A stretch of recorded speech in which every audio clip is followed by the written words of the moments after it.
এখন বাজে 4:30। উঠেছি 4টা থেকে, রেডি হচ্ছি, কোথায় যাচ্ছি যাবে তো আমাদের সঙ্গে, চলো দেখা যাক কোথায় যাবে।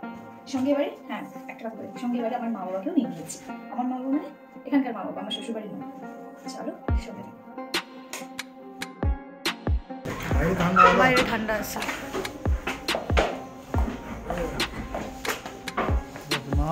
বাইরে ঠান্ডা লাগছে। মা দিদি নমস্কার করছেন তুলসী তলাতে, আর বাবা গুনগুন করে গান গাওয়া শুরু করে দিয়েছে। ফাইনালি আমরা বাসে উঠেছি।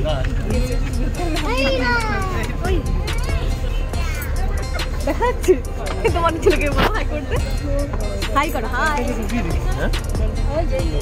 তো অনেক কিছু দেখানোর আছে, এখানের ব্লগটা বেশি বড় করছি না, বেশি কথা বলছি না। তো চলো যাওয়া যাক, আমাদের বাস এখন চলা শুরু হয়েছে।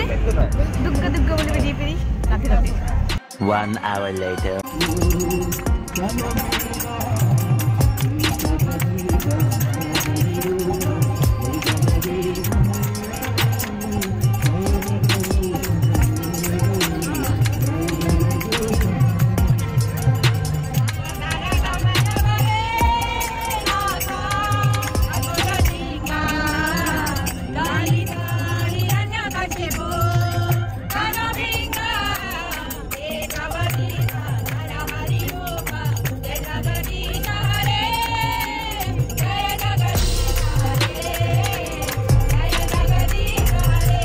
A few moments later.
মাঝখানে একটা জায়গায় নেমে আমরা ব্রেক নিয়েছিলাম, আর সেখানে দেখো আমাকে পাগল পাগল লাগছে।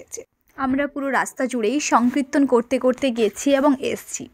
এখন একটু হয়তো ভিডিওটা বড় হয়ে যেতে পারে, তোমরা স্কিপ না করেই দেখো। এখন আমি শেয়ার করছি আমার বন্ধুর গাওয়া গলাটা।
আমাদের প্রথম ডেস্টিনেশন ক্ষীরচোরা গোপীনাথ। ভালো লাগছে তো? আমরা সবার প্রথমে ক্ষীরচোরা গোপীনাথে দর্শনের জন্য প্রবেশ করছি। তীর্থস্থানগুলিতে যেমন রাস্তার দুপাশে প্রসাদের দোকানের সারি থাকে, এখানেও তার ব্যতিক্রম নাই।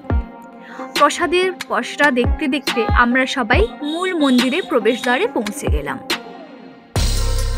মন্দিরে প্রবেশ করার আগে আপনার জুতো যাতে সুরক্ষিত থাকে তার জন্য ব্যবস্থা করা আছে। 5 টাকা দরেই আপনারা জুতো সুরক্ষিত রাখতে পারেন। তারপরে জুতো রেখে ওখানে জলাশয়ে পা হাত মুখ ধুয়ে ভেতরে প্রবেশ করবেন। এখানে ভেতরের পরিবেশটা খুবই সুন্দর ছিল, সত্যি কথা বলতে পুরো মন ছুঁয়ে যাওয়ার মতো একটা পরিবেশ। আর এখানে একটা মঞ্চতে, যেহেতু আমরা ইস্কন মন্দির থেকে গিয়েছিলাম তাই এখানে নাম সংকীর্তন চলছিল আর সেখানেই আমরা অংশগ্রহণ করেছিলাম। আর এখানে আমরা যাদের সঙ্গে গেছিলাম তাদের সবার সাথে তো পরিচয় করে দেওয়া সম্ভব নয়, অনেকের সাথেই পরিচিত হয়েছি আমি, তো তাদের মধ্যে কিছু জনের সাথে তোমাদের পরিচয় করিয়ে দিচ্ছি, শেয়ার করলাম ভিডিওটি। এখানে যতজন সদস্যা ছিলেন মানে মাতাজি এবং গুরুজিরা ভীষণ ভালো, ওনারা খুব মিশে যান সবার সাথে এবং খুব ভালো ব্যবহার। আর এখানে দেখো আমি একজনের কাছ থেকে গোপু সোনাকে পেয়ে গেছিলাম, তাই গোপু সোনাকে দেখে নিজে কোলে না নিয়ে আর থাকতে পারলাম না। দেখতে পাচ্ছ কত সুন্দর ছোট্ট একটা গোপু সোনা।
গোবিন্দ কুণ্ড আছে, সেই গোবিন্দ কুণ্ডে বসে হরিনাম করতে করতে করতে সন্ধ্যা হয়ে বিকাল হয়ে গেছে।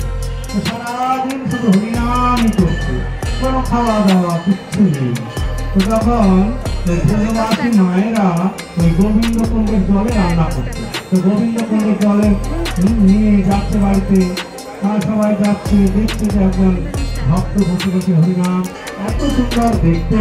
তো তিনি এসছেন মাধবেন্দ্রপুরীর কাছে একটি দুধের ভাণ্ড নিয়ে তিনি এসে বলছিস, বাবা তুমি দুগ্ধ ভাণ্ড নাও, দুগ্ধ পান করো।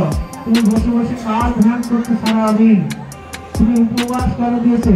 তা বৃন্দাবনে এসে কেউ উপবাস যায় না, যারা এরকম মেঘে খায়, বৃন্দাবনে সকলের বাড়িতে যে মেঘে খায় তাদের আর কোনো চিন্তা নাই। যারা এরকম মেঘে খায় না তাদেরকে আমাকেই খাবার দিতে হয়, তাই আমি দুধ নিয়ে এসছি, তুমি দুধ পান করো। তো মাধবেন্দ্রপুরী সেই বালক রূপে ভগবান এসছেন।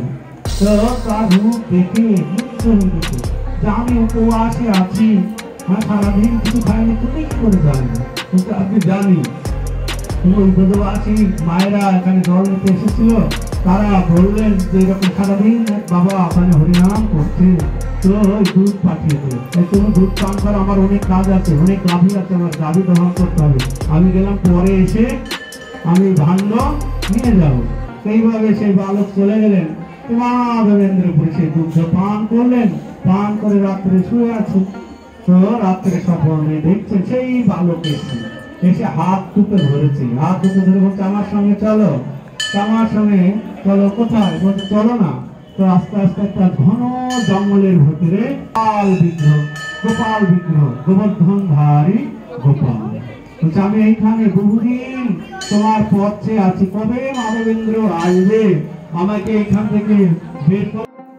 এবারে চলো এখান থেকে উঠেই আমি তোমাদের মন্দির পরিক্রমা করে দেখাই। এখানে দেখো প্রদীপ জ্বালানো হচ্ছে। আর যেহেতু মন্দিরের ভেতরে ভিডিও করা অ্যালাউ নয়, তাই আমি যতটা পেরেছি তোমাদের দেখানোর জন্য ভিডিও ক্লিপগুলো নিয়েছি। আর যদিও বলতে পারো এটা আমি লুকিয়েই ক্লিপগুলো নিয়েছি, তাই অবশ্যই ভগবানের কাছে ক্ষমা চাই, এটা অন্যায় করেছি আমি। আর দেখো এখানে কত গোপু সোনা এসছে, এর কোল তার কোল শুধু ঘুরে বেড়াচ্ছে, কি সুন্দর গোপু সোনাটা।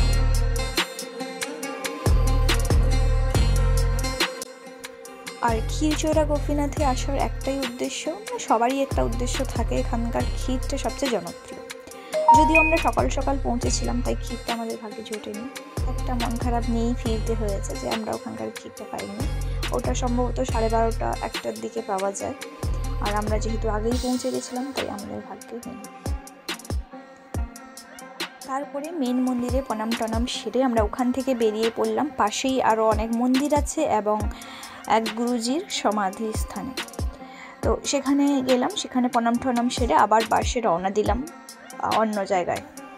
সেই জায়গাটা কোথায় সেটা জানতে হলে ভিডিওটা তোমাদের প্রথম থেকে শেষ পর্যন্ত দেখতে হবে। এই ভিডিওটা বড় আর করছি না, পরের পার্টে আসছে বাকি জায়গার ভিডিওগুলি। তো তোমরা কি করবে, এখন তোমরা চ্যানেলটাকে ফটাফট সাবস্ক্রাইব করে নেবে এবং পাশে থাকা বেল নোটিফিকেশনটি অন করে দেবে, তাই পরবর্তী ভিডিওগুলো আসলে সবার আগে তোমাদের কাছে নোটিফিকেশনটি পৌঁছে যাবে। তো দেখা হচ্ছে নেক্সট পার্টে, ততক্ষণের জন্য সবাই সুস্থ থেকো, ভালো থেকো, পরিবারের প্রত্যেককে নিয়ে হাসি খুশি থেকো, সবার যেন নতুন বছরে খুব ভালো